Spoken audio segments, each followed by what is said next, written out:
बिस्मिल्लाहिर्रहमानिर्रहीम। अस्सलामुअलैकुम। ये हैं पालक के पकोड़े। बहुत ही क्रिस्पी, बहुत ही मज़ेदार ये पालक के पकोड़े बन के तैयार होते हैं। तो इन्हें इस तरीके से आप बनाएं, इस रेसिपी को आप बहुत पसंद करेंगे। तो चलें बनाना सीखते हैं इसे।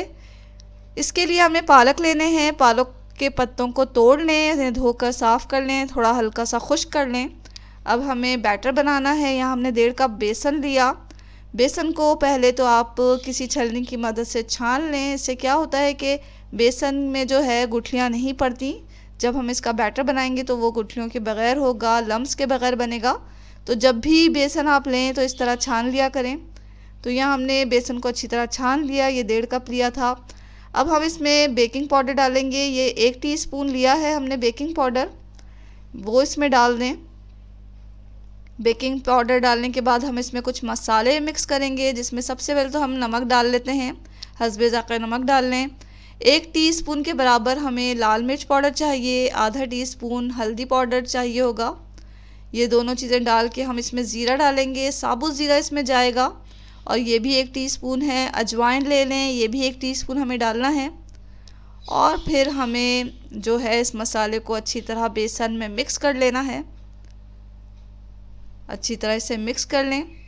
अब थोड़ा हमें चाहिए होगा हरा धनिया और हरी मिर्चें। हरी मिर्चों को हमने बारीक काट लिया, इसमें डाल दिया। हरा धनिया भी बारीक काट के इसमें मिक्स कर दें। अब हमें इसे घोलना है और इसका एक बैटर तैयार कर लेना है। थोड़ा थोड़ा पानी डालकर इसे मिक्स करते जाएं। एक साथ बहुत ज़्यादा पानी नहीं डालने से क्या होगा कि ये हमारा बैटर बहुत पतला बन सकता है। तो हमें इस बैटर को ना बहुत ज़्यादा गाढ़ा बनाना है, ना बहुत ज़्यादा पतला बनाना है। बैटर इतना पतला हो कि इस बैटर की हल्की सी लेयर जो है वो हमारे पालक के पत्तों पे चढ़ जाए। तो आप देखें ये बैटर जो है वो कितना गाढ़ा और कितना पतला होना चाहिए। तो ये देखें, हम चमचे से ये बैटर गिरा रहे हैं तो बेसन में ये जो है मिल जा रहा है, इसमें मिक्स हो जा रहा है। एक जगह खट्टा नहीं हो रहा है। इसका मतलब है कि हमारा जो बैटर है वो इतना पतला होना चाहिए कि वो गिरने के बाद एक जगह इकट्ठा ना हो बल्कि बेसन में मिलता जाए। तो ये बैटर हमारा तैयार हो गया। अब है तलने का मरहला। तलने के लिए हमने एक कढ़ाई ली, उसमें तेल डाला और तेल को चढ़ा दिया है हमने चूल्हे पे चढ़ा के हम तेल को कर लेंगे गरम, लेकिन बहुत ज़्यादा गरम नहीं करें। इतना गरम करें कि इसमें जो हमारे पकोड़े हैं वो जले नहीं। तो डालने के बाद इसे आहिस्ता आहिस्ता हम मीडियम टू लो फ्लेम पर पकाएंगे। यहाँ तेल इतना गर्म हो गया तो अब हम एक पालक का पत्ता लेंगे, उसे बेसन के बैटर में डिप करेंगे। डिप करने के बाद इसे निकालें और निकाल के गरम तेल में डालते जाएं।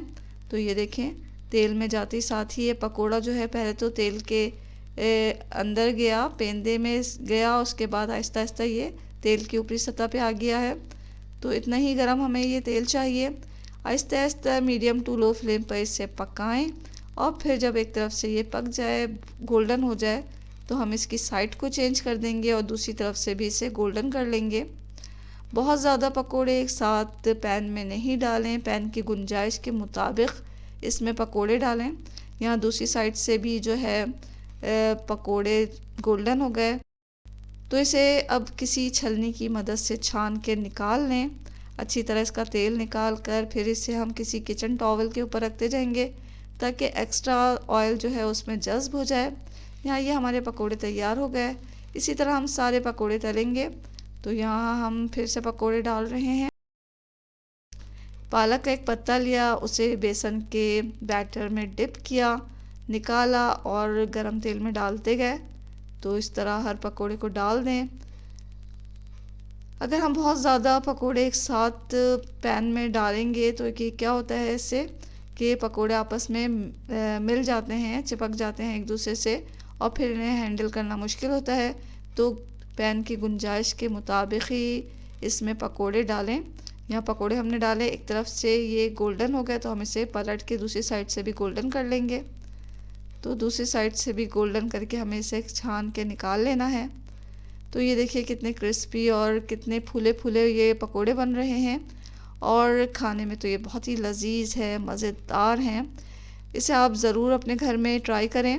तो ये हमने दोनों तरफ से गोल्डन करने के बाद इसे अच्छी तरह तेल में से छान के निकाल लिया। इसी तरह हम तमाम पकोड़े अपने तल लेंगे। ये बेहतरीन नहायत शानदार पालक के पकोड़े हमारे तैयार हो गए हैं। इसे आप पेश करें किसी भी चटनी या केचप या किसी भी डिप के साथ, बहुत ही मज़ेदार बने हैं ये। इसे बनाएं आप शाम की चाय में, या इसे आप पेश करें मेहमानों के आगे या इफ्तार में इसे खाएं। हर वक्त ये आपको बहुत पसंद आने वाले हैं, ख़ुद भी खाएं और ये पकोड़े मज़ेदार क्रिस्पी पकोड़े बना के अपने घर वालों को भी खिलाएं। बच्चे इस पकोड़े को नहायत शौक़ से खाएंगे और ये पकोड़े आप बना के अपने घर में सबसे अपनी तारीफ़ करवाएं। बहुत ही मज़ेदार क्रिस्पी ये पालक के पकोड़े हैं जो कि यकीनन आपको बहुत पसंद आने वाले हैं। ये वीडियो अगर आपको पसंद आ रही है तो वीडियो के नीचे जो लाइक का बटन होता है उसे ज़रूर दबा दें। चैनल पे अगर आप नए हैं या किसी वजह से आपने इस चैनल को अभी तक सब्सक्राइब नहीं किया तो जल्दी से कर लें और दुआओं में तो हमेशा ही याद रखा करें। इसके साथ ही अल्लाह हाफ़िज़।